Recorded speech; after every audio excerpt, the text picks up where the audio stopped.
El hombre que conquistó casi toda Europa terminó sus días encerrado en un rectángulo de hormigón de 4 metros por 6, rodeado de agua subterránea por todos lados, respirando una mezcla de gasoil quemado, humo de tabaco y el olor de su propio cuerpo descomponiéndose en vida.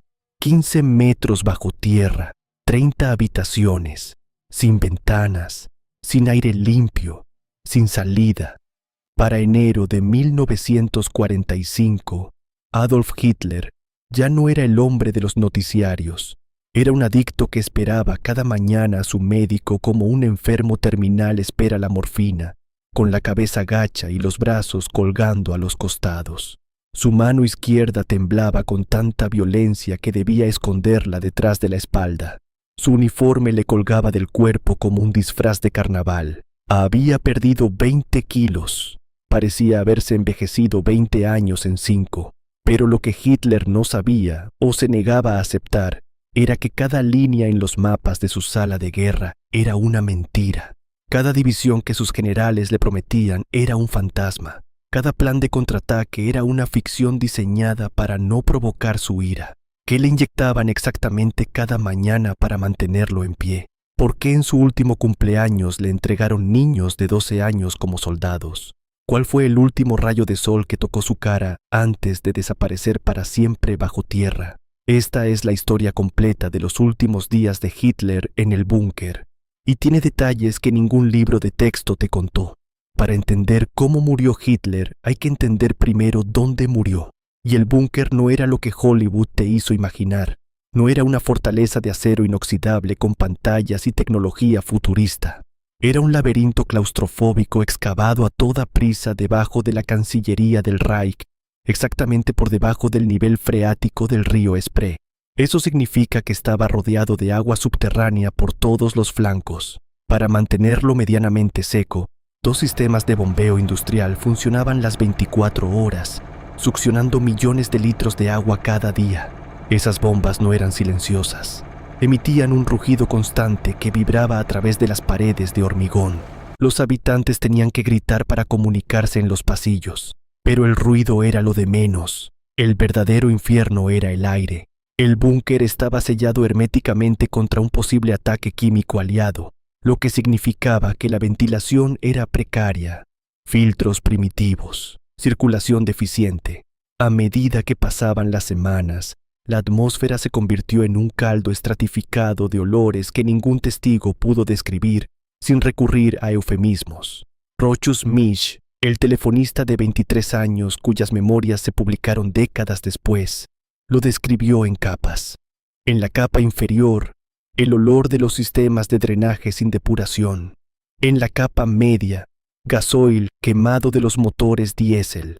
En la superior, una nube permanente de humo de tabaco que nunca se dispersaba. Y había un componente del olor que ninguno se atrevía a mencionar públicamente. Hitler sufría de una enfermedad gastrointestinal crónica que, en un espacio cerrado de 30 habitaciones, se volvía omnipresente.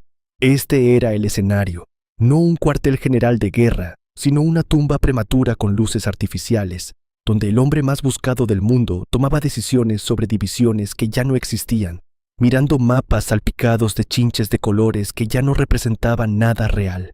Las paredes de su dormitorio estaban cubiertas con reproducciones de Federico el Grande y una Madonna renacentista. No había ventanas, solo hormigón, y el sonido perpetuo de las bombas que lo mantenían a él seco mientras su imperio se ahogaba arriba. Si el búnker era el sarcófago de Hitler, entonces el doctor Theodor Morell era el sacerdote que lo mantenía artificialmente vivo. Morell no era un médico de prestigio, era un homeópata de segunda categoría que se había especializado en tratamientos para hombres de mediana edad con problemas de potencia sexual. Pero en 1936 conquistó la confianza del dictador y desde entonces no la soltó. Para 1945, Morell se había convertido en el farmacéutico personal del Tercer Reich, hospedado en una habitación del búnker apenas más grande que un armario, desde donde controlaba una farmacia privada que habría sorprendido a cualquier narco moderno. Cada mañana, entre las 9 y las 10, Morell entraba a la habitación de Hitler. No había protocolo, no había ceremonias, Hitler estaba acostado en la cama o simplemente sentado con la cabeza gacha, esperando como un adicto espera a su distribuidor. Morel le subía la manga izquierda, examinaba los puntos de inyección del día anterior, morados e hinchados, y luego clavaba una jeringa hipodérmica de vidrio con una aguja de calibre 18, diseñada para penetrar la piel endurecida. El contenido de esa jeringa era un cóctel que habría paralizado a cualquier farmacólogo moderno. Eucodal, una morfina sintética tan adictiva como la heroína. Pervitina, metanfetamina pura de grado militar. Extracto de próstata animal para combatir la impotencia. Belladona para controlar la salivación excesiva. Y vitaminas que no hacían absolutamente nada, pero que tranquilizaban a Hitler con la ilusión de recibir nutrición profesional. El proceso duraba 7 minutos exactos. Morel presionaba el émbolo lentamente. En 2 o 3 minutos, los ojos de Hitler se entrecerraban, sus hombros se relajaban, su cabeza caía hacia adelante. En 5 o 7 minutos, abría los ojos de nuevo, pero ahora estaban vidriosos, como si mirara a través de la realidad en lugar de directamente a ella. Esa ventana de 30 a 45 minutos posteriores a la inyección era el único momento del día en que Hitler parecía funcional. Era cuando los generales lo consultaban. Cualquier otro momento del día encontraban a un hombre dormido o en un frenesí paranoico. Para abril, Morel inyectaba 4 veces al día. La dosis de metanfetamina había escalado a 60 u 80 miligramos diarios, una cantidad que cualquier médico moderno calificaría de suicida. El hombre que gobernaba lo que quedaba del Tercer Reich tomaba decisiones militares en una ventana química de media hora, 4 veces al día. El resto del tiempo era un fantasma. La propaganda nazi había congelado la imagen de Hitler alrededor de 1940, pero los testigos que lo vieron en el búnker en sus últimos meses describieron a un hombre irreconocible. Su estatura, que siempre había sido modesta, ahora parecía aún menor porque caminaba permanentemente encorvado, con los hombros retraídos como si se protegiera de un golpe invisible. Su rostro había adquirido un tono grisáceo, casi verdoso, que los médicos atribuyeron a la insuficiencia hepática causada por años de drogas no reguladas. Sus ojos, que los fotógrafos de propaganda siempre habían capturado como penetrantes e intensos, ahora eran cavidades hundidas rodeadas de piel floja. Tenía ojeras tan profundas que parecía que alguien le había tallado las mejillas con un cuchillo, y su mano izquierda se había convertido en el emblema de su decadencia. El Parkinson progresivo, diagnosticado hacía años pero ocultado incluso a sus ministros, hacía que temblara con una violencia que los médicos clasificaban como temblor de reposo patológico.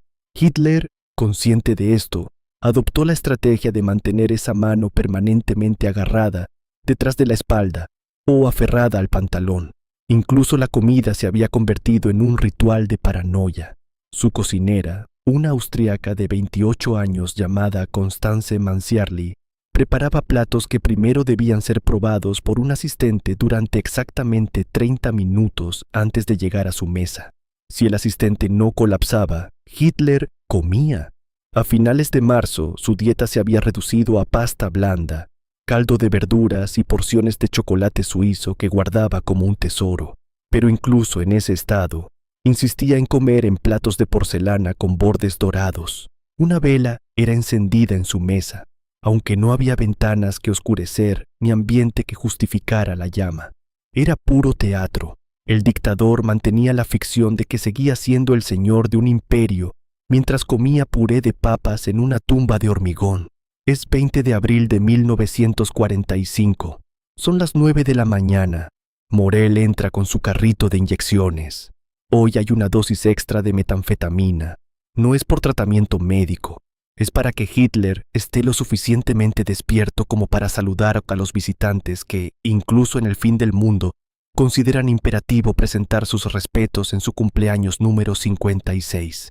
Entre las 10 y el mediodía, una procesión de generales y jerarcas nazis desfila por la sala de reuniones del búnker. Es una mascarada deprimente. Cada hombre que entra sabe que la guerra está perdida. El ejército rojo se encuentra a 80 kilómetros de Berlín, pero aún así entran, levantan el brazo y murmuran algo sobre resistencia final o divisiones que están por llegar. Hermann Göring aparece. El famoso aviador que alguna vez fue el sucesor designado de Hitler, ahora es una versión caricaturesca de sí mismo, gordo y con uniformes remendados porque ninguno le queda. Pasa apenas 5 minutos con Hitler. Ninguno de los dos menciona que Göring planea volar fuera de Berlín ese mismo día, con sus pertenencias más valiosas embaladas en un tren privado. Heinrich Himmler, el jefe de la Gestapo y la SS, llega con su habitual expresión de timidez. En los últimos meses ha estado negociando una rendición separada con los aliados a través de intermediarios suecos. Pasa algunos minutos hablando sobre operaciones especiales y se retira. Joseph Goebbels es el único que se queda más tiempo, con un interés casi morboso, como si estuviera mentalmente recopilando material para una última película de propaganda que nunca se filmaría. Al mediodía, las sirenas de aire comienzan a sonar. No es una falsa alarma. Con una precisión casi teatral, el Ejército Rojo ha coordinado un ataque masivo de artillería exactamente el día del cumpleaños del Führer. Durante las siguientes 2 horas, las explosiones son casi continuas. El búnker vibra, el techo llueve polvo gris, las luces parpadean. Para quienes están adentro, es como estar dentro de un ataúd que está siendo enterrado vivo por palas invisibles. Pero lo que viene después es peor que cualquier bombardeo. Alrededor de las 2 de la tarde, cuando las explosiones se calman momentáneamente, Goebbels ordena que Hitler haga una aparición pública. Es un acto de propaganda puro. Quieren que se vea que el Führer sigue vivo, que todavía está en Berlín. Pero aquí viene la parte de esta historia que cuesta más contar. Los únicos soldados disponibles para defender Berlín en ese momento son niños. Semanas antes, Hitler había ordenado que adolescentes de la juventud hitleriana fueran armados y desplegados en las barricadas como defensa suicida contra el Ejército Rojo. Algunos son apenas preadolescentes. Uno de ellos se llama Alfred Seck. Tiene 12 años. Le han dado un arma antitanque Panzerfaust que pesa casi 6 kilos, aproximadamente el 20% de su peso corporal. La probabilidad de que un niño de 12 años logre detonar una carga contra un tanque soviético de 34 con blindaje de 4 centímetros es prácticamente cero. La probabilidad de que muera en el intento es cercana al 100%.